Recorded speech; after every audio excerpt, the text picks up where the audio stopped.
Hello everyone, this is Desocrates, and in this video we're going into the history of what was very likely the greatest samurai to ever live, Miyamoto Musashi. He was also the author of the Book of Five Rings and was considered a kensai or sword saint. The details of Miyamoto Musashi's early life are difficult to confirm, but in the Book of Five Rings he simply states that he was born in Harima province. It is commonly believed that he was born in the year 1584, which is the year of the monkey.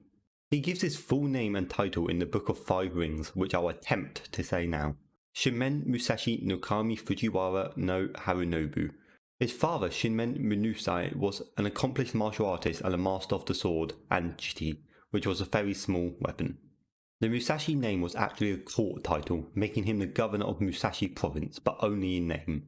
He also claimed lineage from the Fujiwara clan. Miyamoto Musashi contracted eczema in his infancy, and this had a negative impact on his appearance. In case you don't know, this is basically a skin condition.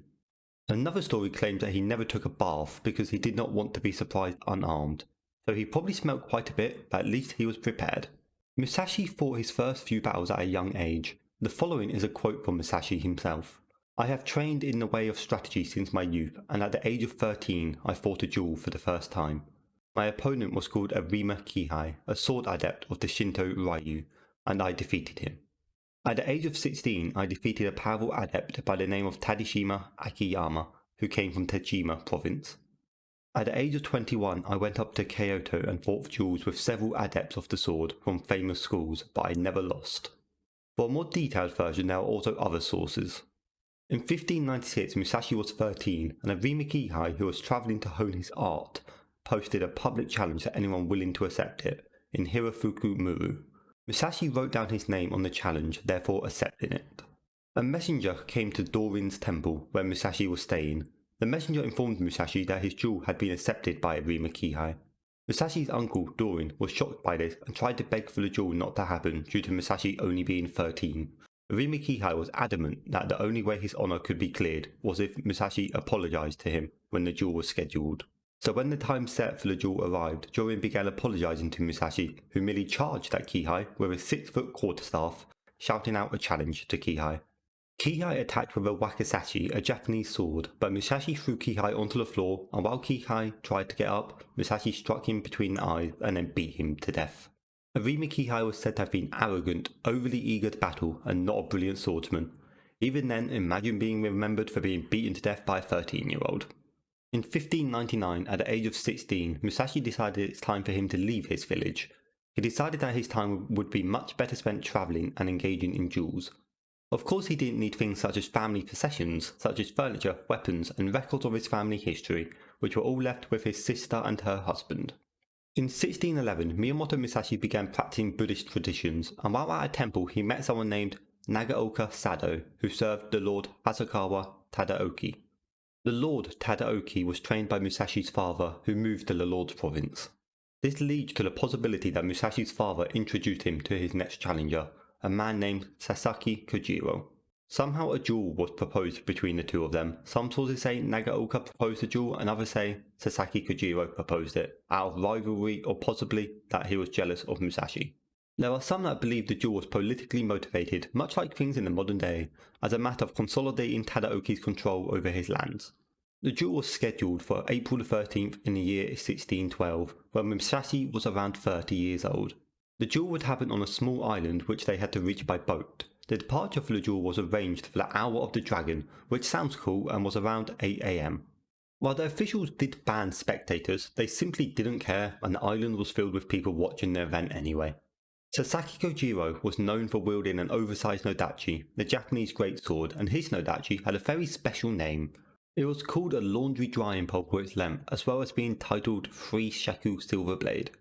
Using this sword, Kojiro was said to be known for a swift 2-stroke sword technique called Tsubemi Geishi, and he had the nickname the Demon of the Western Provinces. Kojiro, as would be expected, arrived at the appointed time, but was then left to wait for hours because Musashi had overslept.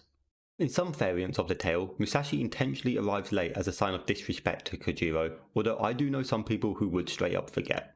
As he sailed over to the island, Musashi carved a crude oversized boken from one of the ship's oars with his knife, making an improvised wooden sword, possibly to help wake himself up. Upon his arrival, an irritated Kojiro was angered by Musashi's lateness and dramatically threw his scabbard into the sea, as a sign that he would not stop and would fight till the death. Musashi responded with a taunt of his own, saying that Kojiro clearly wasn't confident in himself if he had thought that he would never get a chance to use such a fine scabbard again. The two circled each other and Kojiro leaped towards Musashi with his trademark overhead strike. Musashi too jumped and swung his weapon with a shout, and the two sword strokes met. Musashi was unlucky and his headband fell off, sliced by Kojiro's sword, but somehow only the headband was cut, and Musashi remained unwounded. Meanwhile, Kojiro was much more unlucky, as Musashi's strike crushed Kojiro's skull, of course leaving him unable to fight. 6 years later, in 1633, Musashi started staying with the Lord of Kumamoto Castle, who had moved there to train and to paint. At this time, the Hosokawa lords in charge of Kumamoto Castle just happened to also be the patrons of Musashi's rival Sasaki Kojiro, who he had recently killed in his duel 6 years ago. Although he engaged in very few duels, one would happen in 1634 at the arrangement of Lord Ogasawara, in which Musashi defeated a lance specialist by the name of Takada Metabe. The Hosokawa lords of Kumamoto officially made Musashi their retainer in the year 1640.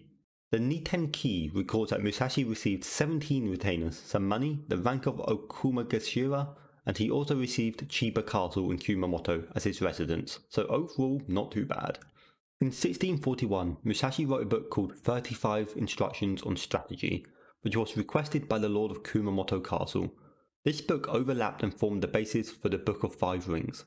In 1642, Musashi started suffering from ill health, and so 1643 he retired to a cave to live as a hermit and write the Book of Five Rings, which he finished in 1645. Honestly, I don't blame him for wanting to live in a cave away from people. He spent his last days in this cave and died there from what is believed to be lung cancer. There is a description of his death which I'll go into. At the moment of his death, he had himself raised up. He had his belt tightened where his wakizashi put in it. He seated himself with one knee vertically raised, holding the sword with his left hand and a cane in his right hand. He died in this posture at the age of 62. The principal vassals of Lord Hosokawa and other officers gathered, and they painstakingly carried out the ceremony. Then they set up a tomb on Mount Awato on the order of the Lord. Writings about Musashi's life rarely mention his relationship with women, and when they do, Musashi is often depicted as rejecting any sexual advances in favour of focusing on his swordsmanship. He was a man of focus, commitment and sheer will. To counter that, many legends do feature Musashi in private relations with women, but even then, some of these reflect the view that he eventually chose to forego physical or emotional investments so that he could attain further insight into his work. Some old texts say that he had a relationship with a courtesan and that Musashi had a daughter. Musashi had created and refined a two-sword kenjutsu technique called two heavens as one. In this technique, the swordsman uses both a large sword and a smaller sword at the same time, such as a katana and a wakizashi. In the Book of Five Rings, Musashi mentions that the use of two swords is equally beneficial to those who use it for duels or large engagements. Musashi was opposed to the idea of using two hands for a single sword because it makes it difficult to move it to the left and right while wielding it. Although he agreed that there were times that a sword must be used with two hands, those whose skill is good enough should not need to do so. He also says when you become used to wielding the long sword, you will gain the power of the way and wield the sword well. Musashi spent many years studying Buddhism and swordsmanship, but he also had many other skills. He was an accomplished artist, sculptor, and also had a talent for throwing weapons.